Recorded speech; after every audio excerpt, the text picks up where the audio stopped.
তো আমার কাছে কেন জানো না মনে হচ্ছে মানে এত হিবিজিবি এত কমপ্লেক্স, আমার কাছে কেন জানো না মনে হচ্ছে বিশ্বযুদ্ধ লেগে গেছে। আসলেই কি তাই নাকি অন্য কিছু? এটা বানানো আমার জন্য বিশাল চ্যালেঞ্জিং ছিল। বিশ্বযুদ্ধ, তারপর চ্যালেঞ্জিং। তিনি হঠাৎ এই শব্দগুলো ব্যবহার করছেন, কিন্তু কেন?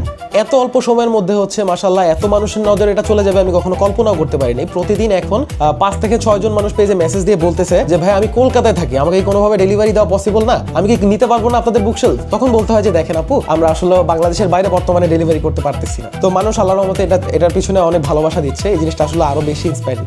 দেখে আপনিও অবাক হবেন, মনে হচ্ছে পুরো দুনিয়াটাই হাতের মুঠোয়। কিন্তু কিভাবে কি হচ্ছে? ফার্স্ট যে পার্সনটা অর্ডার করছিল এটা, তিনি হচ্ছে এটা আবার রিটার্ন করে দেয়, কারণ তার কাছে মনে হচ্ছে এটা একটা বড় ফার্নিচার। এটা যে মিনিয়েচার সে বুঝতে পারে নাই। উনি মনে করছে এটা একবারে রিয়েল একটা ফার্নিচার, একটা বড় অরিজিনাল যে একটা বুকশেলফ হয়, উনি ওইটাই মনে করছে। তো উনি যখন হাতে পেল এত ছোট একটা প্রোডাক্ট, হ্যাঁ, উনি হচ্ছে প্রোডাক্টটা রিটার্ন করে দেয়। এই জিনিসটা হচ্ছে আমাকে আরেকটু এলোমেলো করে দিল যে আমার প্রথম অর্ডারটাই হচ্ছে রিটার্ন চলে আসছে। বর্তমানে মিনিয়েচার বুকশেলফ নিয়ে বেশি কাজ করতেছি। এটা হচ্ছে অ্যাকচুয়ালি একটা মিনিয়েচার ডেকোর আইটেম, ঠিক আছে? এটা হচ্ছে পিভিসি বোর্ড দিয়ে মেক করা, সম্পূর্ণ পিভিসি বোর্ড দিয়ে মেক করা। ইভেন হচ্ছে এখানে যে ছোট ছোট বই দেখতেছেন এগুলো পর্যন্ত পিভিসি বোর্ড দিয়ে মেক করা। আর এটা হচ্ছে বুক লাভারদের জন্য হচ্ছে একটা মানে কি বলবো, একটা ভালোবাসা বা চোখের শান্তির যে ব্যাপারটা, সেরকম একটা জিনিস এটা। আমি ওরকম বুক লাভার না, বা হচ্ছে মানে বই পোকা ওইরকম কিছু ব্যাপার নাই, বাট হচ্ছে বুক নিয়ে কাজ করতেছি, মিনিয়েচার প্রোডাক্ট নিয়ে কাজ করতেছি।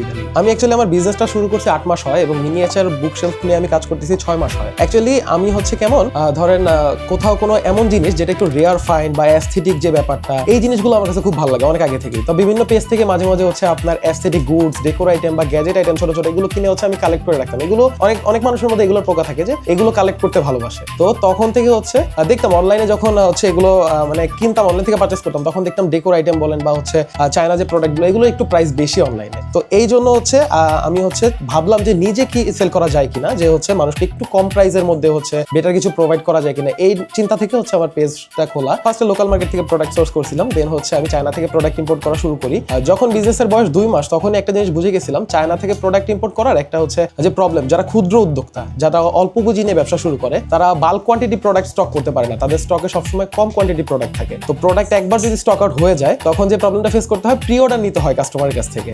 আর প্রি অর্ডার নিলে আমরা যেহেতু অ্যাডভান্স পেমেন্ট নেই না, প্রি অর্ডার নিলে এমন হয় 20টা অর্ডার নিলে 4-5 জনের হচ্ছে মুড সুইং করতেছে, 15-20 দিন লেগে যায় চায়না থেকে প্রোডাক্ট আনতে। তো 4-5 জন দেখতেছে আমরা কাস্টমার হারাচ্ছি। তো তখন থেকে ভাবতেছি এমন কিছু নিয়ে কাজ করতে হবে যেটা হচ্ছে স্টকের ভয় নাই, যেটা নিজে মেক করা পসিবল, নিজেরা প্রোডাকশন করা পসিবল। তখন থেকে আর কি ভাবা যায় এমন কি সেল করা যায়। যেহেতু আমার ডেকোর আইটেমের পেজ, আমি তো চাইলে এমন কিছু সেল করতে পারবো না মানে ডেকোর আইটেম রিলেটেড না, যেটা এটা বানানো মোটেই সহজ কোনো কাজ না। এটা যখন আমি বানাইতে গেলাম ফার্স্ট টাইম, তখন হচ্ছে দেখতেছি এগুলোর কাজ হচ্ছে এত কমপ্লেক্স, এত ঝামেলা এগুলোর মধ্যে। মানে আমি রাত 4টা পর্যন্ত জায়গায় একটা মিনিয়েচার বুকশেলফ বানাইছিলাম, বাট ওইটারও হচ্ছে এই যে দেখতেছেন কত সুন্দর শেপ বা ফিনিশিং, এরকম ফিনিশিং তো ভুলেও সম্ভব ছিল না ওই সময়। অনেক ব্যাকাতেরা ছিল, এরকম পারফেক্ট মেজারমেন্ট ছিল না। তারপর আমি রাত 4টা পর্যন্ত জায়গায় একটা মিনিয়েচার বুকশেলফ বানাই। তখন আমার প্ল্যান ছিল না আমি এটা সেল করবো আমার পেজে। দেন হচ্ছে আমি মানে বসে থাকলো না, ভাবলাম হচ্ছে আবার বানাই। দেন হচ্ছে মানে প্রতিদিন আমি হচ্ছে যখন একটু ফ্রি হচ্ছিলাম, তখন আমি এটা নিয়ে একটু লাড়াচাড়া করছিলাম, আমার কাছে ভালো লাগতেছিল, তো লাড়াচাড়া করতেছিলাম। এভাবে হচ্ছে আমি প্রচুর ওয়েস্ট করছি।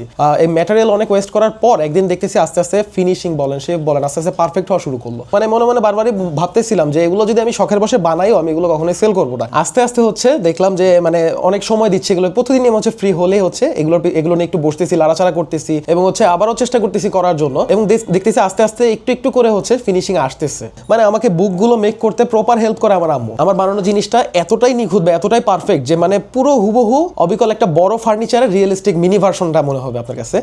এই মিনিয়েচার বুকশেলফটা হাতে নিলে ফিল হয় যে এটা একটা লাইব্রেরি, মানে এটা একটা হচ্ছে জলজন্ত লাইব্রেরিকে ছোট করে দিছে কোনোভাবে, হাতের মুঠোয় নিয়ে আসছে, এরকম একটা ফিল আসে, হ্যান্ড ফিল যে ব্যাপারটা,